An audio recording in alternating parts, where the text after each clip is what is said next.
بالآخر امریکہ بہادر نے یعنی کہ ڈونلڈ ٹرمپ بہادر نے ایک اچھا کام تو کر دیا ہے، اقوام متحدہ سے منظوری مانگ لی ہے غزہ میں سیکیورٹی فورس کی تعیناتی کی۔ پاکستان پہلے بھی بہت سی یو این امن فورسز کا حصہ رہ چکا ہے، سربیا کے مظالم کے بعد بوسنیا میں اور بہت سی جگہوں پہ پاکستان کی فورسز خدمات سر انجام دیتی رہی ہیں، لیکن ان ملکوں سے جو اپریسرز بھی تھے اور جو اپریسڈ بھی تھے، جو ظالم بھی تھے اور جو مظلوم بھی تھے، ان میں سے کسی کے ساتھ ہمارا کوئی ذاتی لڑائی جھگڑا نہیں تھا۔ یہاں پر اسرائیل اور پاکستان دونوں ایک دوسرے کو اچھا نہیں سمجھتے۔ پاکستان نے آج تک اسرائیل کو تسلیم نہیں کیا ہوا۔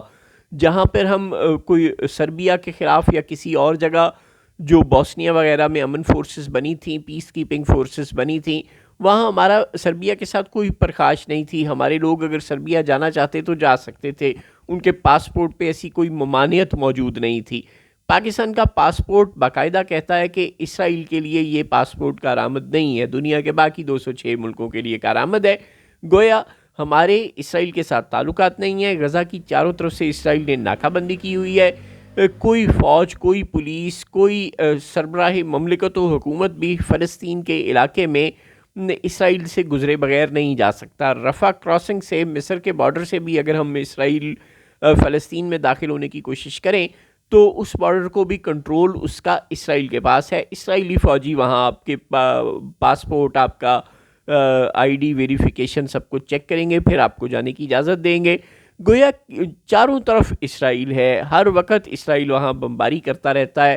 جب کہیں اور U N peacekeeping forces جاتی تھیں تو وہ جنگ عموماً بند ہو چکی ہوتی تھی، یا پھر یہ ہوتا تھا کہ وہ ریہیبلیٹیشن کے لیے جاتی تھیں، یا پھر کوئی مسلح گروہ ہوتے تھے جن کے خلاف کوئی کام کرنا ہوتا تھا۔ وہ ملک کوئی اس طرح سے بمباری نہیں کر رہا ہوتا تھا۔ اب اگر پاکستان کی فورسز وہاں جاتی ہیں اور اسرائیلی ہم پر بمباری کرتے ہیں تو یہ ایک ہولناک سچویشن پیدا ہو جائے گی۔ جواباً پاکستان کو بھی کچھ کرنا پڑے گا، اس سے خطرات بڑھ سکتے ہیں۔ وہ ڈینائی کر سکتے ہیں، وہ کہہ سکتے ہیں کہ پہلے اپنے پاسپورٹ پہ یہ منظوری لے کر آؤ، تم ہمارے علاقے میں آ رہے ہو۔ پاکستان پر کوئی اور قسم کا پریشر پڑ سکتا ہے، پاکستان کو اسرائیل پر اپنے اصولی موقف سے کچھ پیچھے ہٹنا پڑ سکتا ہے۔ یہ ایک بہت پیچیدہ ڈائنامکس ہے، اس لیے ہمیں ایوائڈ کرنا چاہیے، بالکل اپنی فورس کو وہاں نہیں بھیجنا چاہیے۔ ہمیں امریکہ بہادر کو لالچ ہی دینا ہے نا، اگر امریکہ کی ناراضگی کا ہی ڈر ہے نا، انہیں کہہ سکتے ہیں ہم کہ یار ریئر ارتھ میٹلز ہیں ہمارے پاس، ڈونلڈ ٹرمپ کی کمزوری ہے اس وقت، اس کی دکھتی رگ ہے، ہم نے کبھی بھی امریکہ کی دکھتی رگ پر ہاتھ رکھنے کا نہیں سوچا۔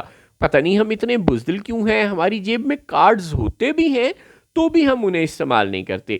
اس وقت چین کے پاس ریئر ارتھ میٹلز کی جو منڈی ہے اس پر مکمل اجارہ داری ہے، اور امریکہ بری طرح ہاتھ پیر مار رہا ہے۔ ڈونلڈ ٹرمپ کی شدید خواہش ہے کہ وہ چین کی ہیجمنی کو کسی طرح توڑنے میں کامیاب ہو جائے۔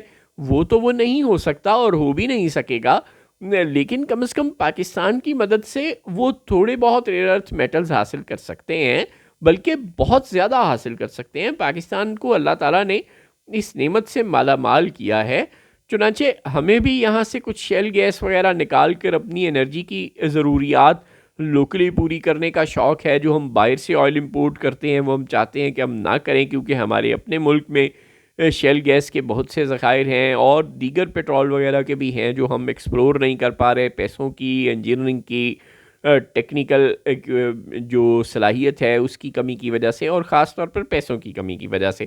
چنانچہ اگر امریکہ یہاں پر آتا ہے آئل ایکسپلوریشن کے لیے اور ریئر ارتھ میٹلز کی ایکسپلوریشن کے لیے، تو ایک تو جو اس کی انڈیا کے ساتھ بڑھتی ہوئی دفاعی قربت ہے، اس کے مقابلے میں ہمارا امریکہ کے ساتھ ایک قدرے بہتر اور گہرا رشتہ ہو سکے گا، یہ بھی ہمارے فائدے کے لیے ہے۔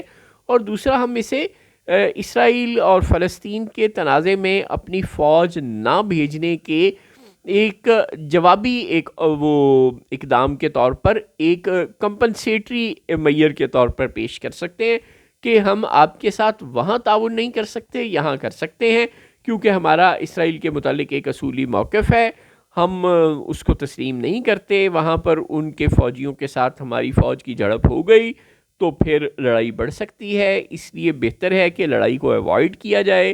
آپ تو وہاں پیس چاہتے ہیں، ظاہر ہے ڈونلڈ ٹرمپ کی بھی یہ خواہش ہے کہ اب مڈل ایسٹ میں پیس ہو. تو اگر آپ مڈل ایسٹ میں پیس چاہتے ہیں تو بہتر یہ ہے کہ آپ کوئی ایسا پھڈا نہ ڈالیں کہ جس کے نتیجے میں اب ہماری اور اسرائیل کی کوئی لڑائی شروع ہو.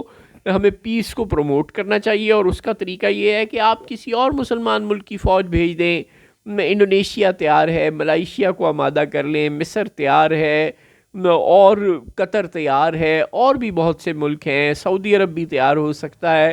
ان ملکوں کی فورسز وہاں بھیجیں. اگر ان فورسز کو کوئی ٹریننگ دینی ہے تو ہماری فورسز حاضر ہیں، ہم انہیں ٹرین کر دیں گے. قطر میں جا کر ٹرین کر دیں گے، سعودی عرب میں جا کر ٹرین کر دیں گے، جہاں آپ کہیں گے ٹرین کر دیں گے، مصر میں ٹرین کر دیں گے. وہ ہم کام کر سکتے ہیں، لیکن آپ ہمیں ڈائریکٹ وہاں نہ بھیجیں، اور آپ ہمارے یہاں آئیں، ریئر ارتھ نکالیں، خود بھی لیں، ہمیں بھی دیں.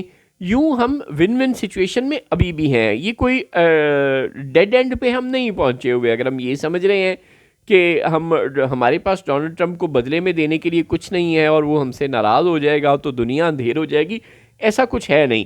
ذرا ڈریں کم. جس طرح آپ عمران خان سے نہیں ڈرتے اور اسے ڈرا کر رکھتے ہیں، ایسے ہی ڈونلڈ ٹرمپ سے بھی نہ ڈریں، اسے بھی تھوڑا سا سمجھا بجھا کے رکھیں. نہیں ڈرا سکتے نہ ڈرائیں، لیکن کم از کم اتنا بھی نہ ڈریں اس سے کہ آپ اپنے لیے کسی نئے گڑھے میں گر جائیں. پہلے ہی ہم امریکہ کی لڑائی میں، افغانستان میں کولڈ وار کے زمانے سے 50 سال ہونے کو آئے ہیں. 1978 سے ہم اس مسئلے میں پھنسے ہیں اور آج تک ہم افغانستان کے دلدل سے نہیں نکل سکے. اب ہمیں مڈل ایسٹ کے دلدل میں نہیں گھسنا چاہیے، چاہے UN کے امبریلا کے تحت ہی کیوں نہ ہو. ہمیں اس سے بالکل باز رہنا چاہیے.